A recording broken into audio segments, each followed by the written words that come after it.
마태복음 24장, 25장 말씀, 종말에 대한 그런 말씀이 끝나고 난 다음에 오늘부터는 본격적으로 예수님의 순환에 대한 그런 말씀이 시작이 되어집니다.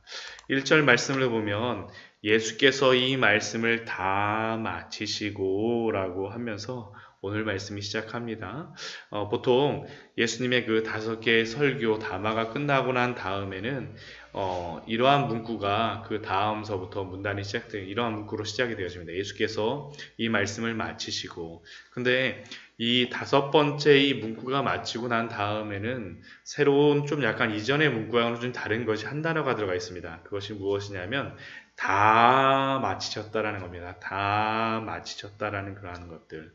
물론 종말의 말씀을 다 마치셨기 때문에 이렇게 말씀하신 것일 수도 있지만 예수님께서는 이제 이 세상에서 가르치셔야 될 그러한 모든 하나님 나라에 대한 그러한 말씀에 대한 것들, 선포해야 될 그러한 것들은 다 마치셨다라는 것을 암시할 수도 있습니다.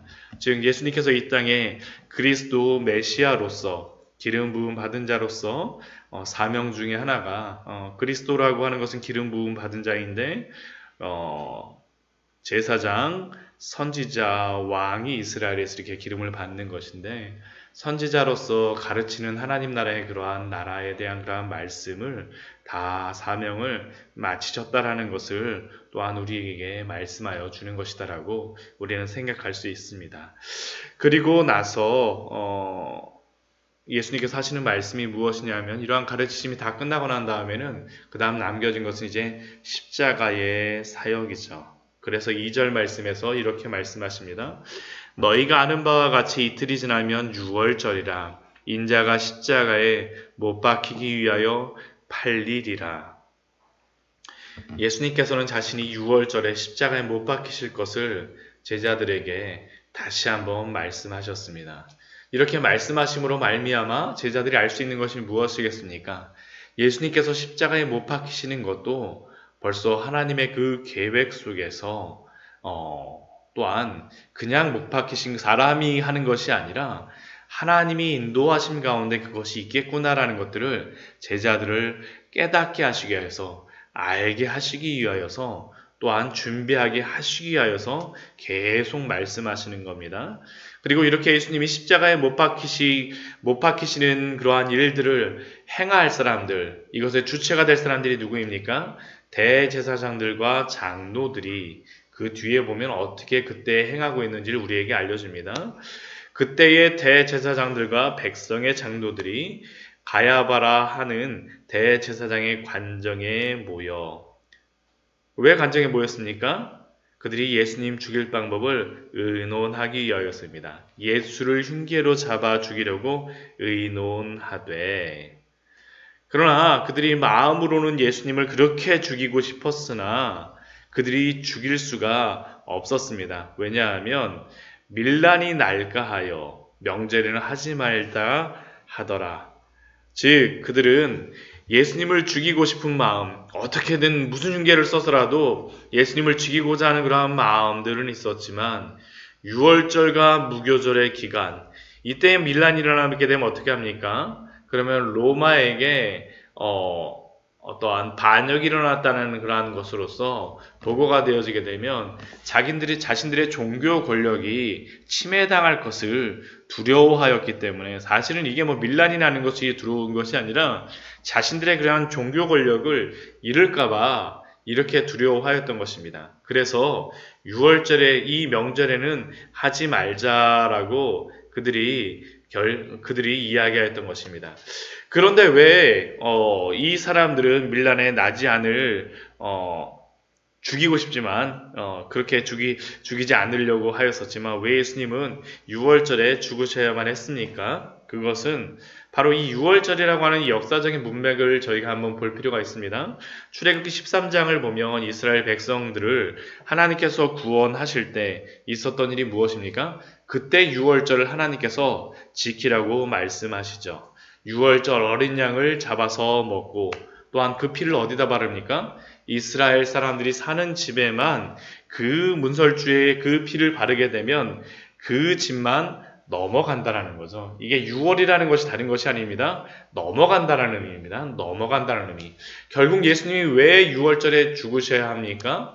죄를 지은 사람들에게 예수 그리스도의 그 십자가의 보혈을 그 믿는 자마다, 그 십자가의 보혈로 깨끗하게 된 자마다, 그 죄가 용서함을 받은 자마다 그의 죄를 넘어가겠다라는 것이 바로 이 6월절의 의미이며, 그래서 예수님은 바로 이 6월절에 어린 양이 되시기 위하여 6월절에 죽임을 당하셨습니다. 그러나 대제사장들과 장로들은 예수님을 죽이고자 하였으나 그 기회를 찾지 못하고 있었습니다. 그러한 상황 속에서 오늘 두 가지의 사건이 발생하게 되죠. 두 가지의 사건이 발생하게 됩니다. 첫 번째 일이 무엇입니까? 그것은 바로 6절 말씀을 보면 베다니 나병 환자 시몬의 집에서 예수님이 계실 때에 있었던 일입니다. 베다니는 예루살렘에서 3km 정도 떨어진 곳입니다. 감난산을 넘어가고, 전에 예수님이 예루살렘 입성을 하실 때 벳바게에서 출발하셨다는데 벳바게에서 바로 가까이 있는 마을입니다. 멀지 않습니다. 바로 옆에, 바로 옆마을입니다. 그 옆에 있는 그 마을에 그 옆에 있던 그 마을 베다니에 예수님이 가셨습니다. 그리고 이곳은 나사로와 마르다, 마리아가 있던 그러한 마을이기도 했습니다. 이 나병 환자 시몬은 아마 예수님께 고침을 받았기 때문에 예수님이 예루살렘에 왔다라는 그러한 이야기를 듣자 예수님을 초청하지 않았을까, 그렇게 생각이 됩니다. 그때 이렇게 예수님이 그 시몬의 집에 초청을 받으셨을 때 한 여자가 매우 귀한 향유 한 옥합을 가지고 예수님께 나옵니다. 이 여인이 누구인지, 또한 이 향유가 무엇인지, 얼마인지 나오지 않지만, 그러나 마가복음과 요한복음을 보게 되면 이 여인이 바로 나사로의 그 누이인 마리아고, 이 향유 옥합은 나드향으로 300데나리온 정도라고 하는 그런 가치가 있다라고 나오긴 합니다. 그러나 이 마태는 마태복음에서 이 여인이 누구인지를 알려주고 싶어 하지 않았던 것 같습니다. 그래서 한 여인이 매우 귀한 향유 한 옥합, 말이 300데나리온이지 이것은 1데나리온이 하루 일당이니까 1년치 연봉에 해당되는 엄청난 가치의 향유를 지금으로 치면 3천만 원, 5천만 원 그 정도의 그러한 향유를 가지고 예수님께 가고 예수님께 부은 것이었습니다. 예수님께 이렇게 향유를 붓자 그 반응이 무엇이었을까요? 아마 굉장히 그 향기가, 나드향이 굉장히 향기가 좋습니다. 근데 그 나드향이 하자 아마 그 자리는 그 향기로 인해서 가득 차게 되어졌을 것입니다. 그 좋은 향기, 그 기분 좋은 향기가 나는데 제자들의 반응이 무엇입니까? 8절을 보면 그 반응이 나오죠. 참 놀라운 반응이 나옵니다. 제자들이 보고 분개하여 이르되, 그 향기를 맡으면서, 그 아름다운 향기를 맡으면서 제자들이 보고 분개하여 이르되, 무엇이라고 그들이 분개하며 이야기합니까? 무슨 의도로 이것을 허비하였느냐? 무슨 의도로 이것을 허비하였느냐라고 그 여인에 대해서 책망하고 분을 내었습니다. 왜 제자들이 이렇게 이 여인에 대하여 분을 내고 화를 내었습니까? 9절 말씀을 보면 그 이유는 나옵니다.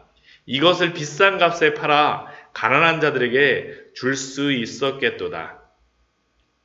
즉, 그들은 이 엄청난 가격의 향유, 300데나리온이나 되는 이 가격의 향유를 예수님께 붓지 않고 팔았다라면 가난한 자들을 마음껏 도울 수 있었다라는 것이 그들의 주장입니다.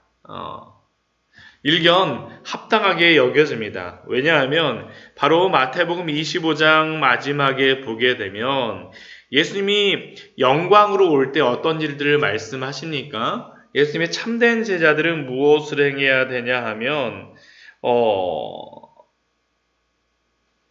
40절 말씀에 보면 25장 40절 말씀 보면 임금이 대답하여 이르되 내가 진실로 너희에게 이르노니 너희가 여기 내 형제 중에 지극히 작은 자 하나에게 한 것이 곧 내게 한 것이니라 하시고, 즉 내 형제 중에 지극히 작은 자 하나에게 이렇게 이러한 것을 가지고 도와주는 것이 바로 예수님께 행한 것이다라고 바로 앞에서 그들을 긍휼히 여기라고 말씀하였기 때문에 제자들이 이렇게 말하는 것은 일견 의미가 있을 수도 있습니다. 그런데 이들이 정말 이러한 마음을 가지고 형제를 긍휼히 여겼기 때문에 불쌍한 마음을 가지고 이 여인을 책망하고 또한 분을 내고 있을까요? 아닙니다. 요한복음 14장 12장 4절 6절에 보면 이 제자가 누구인지를 우리에게 이야기해 줍니다. 우리 요한복음 우리 말씀을 잠깐 찾아보도록 하겠습니다. 요한복음 12장 4절 6절 말씀입니다. 이 사람이 누구인지를 우리에게 분명히 이야기해 주죠. 요한복음 12장 4절 6절입니다. 제자 중 하나로서 예수를 잡아줄 가룟 유다가 말하되 이 향유를 어찌하여 300데나리온에 팔아 가난한 자들에게 주지 아니하였느냐 하니, 이렇게 말함은 가난한 자들을 생각함이 아니요 그는 도둑이라 돈깨를 맞고 거기 넣는 것을 훔쳐 가미러라. 이 선동한 제자가 바로 누구였습니까? 바로 가룟 유다였습니다. 지금까지 성경에서 한 번도 가룟 유다가 앞에 나와서 이야기하거나 말한 적이 한 번도 없었는데 유독 이 시점에서만 앞장서서 제자들을 선동하고 이렇게 말하고 있습니다. 그리고 그러한 가룟 유다에 대해서 성경에 그 결론은 무엇입니까? 그는 도둑이라. 가난한 자를 생각함이 아니요 그는 도둑이라. 돈깨를 맞고 거기 넣는 것을 훔쳐 가미러라. 즉 가룟 유다는 가난한 자들을 생각해서가 아니라 그가 도둑이었기 때문에, 그가 돈깨를 맞고 있었기 때문에 그것을 훔쳐가지 못해서 예수님께 사용한 이 나드 한 옥합을 허비한 것이라고 그는 말한 것입니다. 자기가 가져감을 허비한 것이 아니지만 예수님께 쓴 것은 허비한 것이다라고 그는 이야기하였습니다. 이게 바로 그의 본 모습이었죠. 주변 사람들에게는 정의롭게 행하는 자처럼 말하였을지 모르지만 실제 그는 도둑이었습니다. 그러나 10절 말씀을 보면 어떻게 이야기합니까? 예수님께서는 아시고라고 말씀하셔. 다 아셨다고 말씀합니다. 마태복음 오늘 우리 10절 말씀에 26장 10절 말씀에 보면 예수께서 아시고 가룟 유다가 무엇을 말하였는지, 그 의도가 무엇이었는지, 제자들이 왜 시기로운지 가룟 유다의 그 모든 마음을 예수님은 아셨습니다. 그러나 예수님은 그러한 것들에 대해서 아무 말도 하지 않으시고 그저 어찌하여 이 여자를 괴롭게 하느냐라고 말씀하시고 그가 내게 좋은 일을 하였더라고 예수님은 말씀하셨습니다. 그리고 11절 말씀을 보면 가난한 자들은 항상 너희와 함께 있거니와 나는 항상 함께 있지 아니하리라라고 예수님께서는 말씀하십니다. 왜 이 가룟 유다가 이렇게 하겠습니까? 그것은 바로 그가 돈을 사랑하기 때문에 그러는 거죠. 돈을 사랑하기 때문에. 그러나 예수님께서는 그거랑 모든 것들을 아심에도 불구하고 그냥 넘어가 주신 겁니다. 그리고 이 향유를 부은 것은 예수님에 대하여서 장례를 위하여서 행한 것이다라고 예수님은 12절 말씀에 오면 말씀하셨습니다.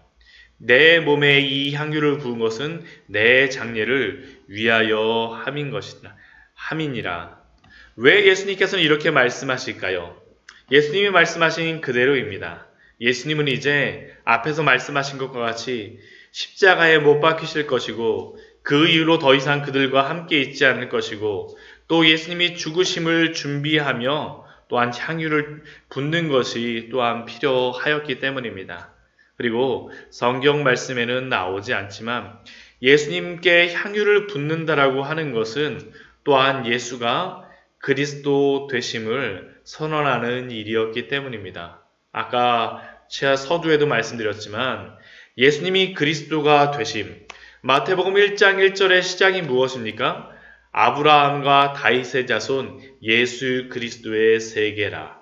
마태복음을 시작하는데 예수님을 그리스도로 선언하고 있습니다. 이 그리스도라고 하는 의미는 기름 부음 받은 자라는 그러한 뜻으로 이전에 마태복음 말씀에 보게 되면 예수님은 어디에서도 어느 곳에서도 기름 붓는 의식을 취하지 아니하셨는데 지금 예수님께서는 그 시대에 멸시받고 가장 못 사는 사람들이 산다라고 하는 베다니가 지금으로 따지면 우리나라로 따지면 산동네 같은 것입니다. 그런 그 베다니에서 또 마태복음에서는 이름조차 기록하지 않은 한 여인을 통하여서 기름 부음을 받으셨습니다. 예수님의 시대에 최고의 권력들이며 예수님께 마땅히 기름을 부어야 할 대제사장들과 장로들은 예수님을 십자가에 못 박으려고 찾는 그때에 하나님은 이름 없는 한 여인의 헌신을 사용하셔서 예수님이 진정한 그리스도 되심을, 메시아 되심을, 또 십자가의 길을 준비하게 하기 위해서 이 향유옥합을 준비한 것입니다.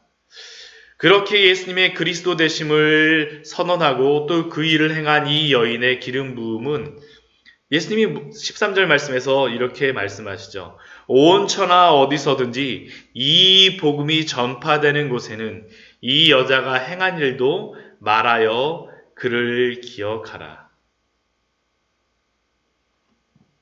예수님의 그리스도 되심을 선언하였던 이 여인의 행위는 기름 부음은 복음이 전해지는 곳마다 그래서 전하여지고 기억되어진다고 예수님이 명시적으로 이렇게 말씀하신 것입니다.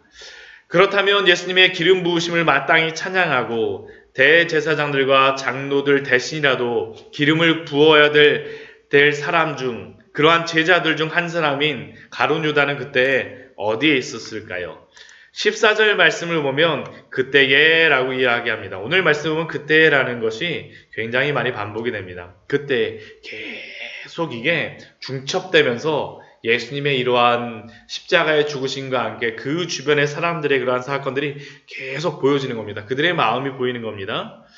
어떻게 하고 있습니까? 14절 말씀 보면 그때 12 중에 하나인 가룟 유다라 하는 자가 대제사장들에게 가서 말하되 14절 앞에 향유옥합 사건이 부어지고 있는 사건과 연결되어 있다는 것을 강하게 암시하고 있는 겁니다. 그때에 가룟 유다가 무엇을 합니까? 대제사장들에게 가서 놀랍게도 그는 향유옥합 사건을 축하한 것이 아니라 화를 내고 이제는 그 여인을 책망한 것도 모자라 예수님을 죽이려고 하는 대제사장에게 갑니다. 그리고 무엇을 합니까? 15절 말씀 보면 내가 예수를 너희에게 넘겨주리니 내가 너희에게 예수 그리스도를 넘겨주리니 얼마나 주려느냐 하니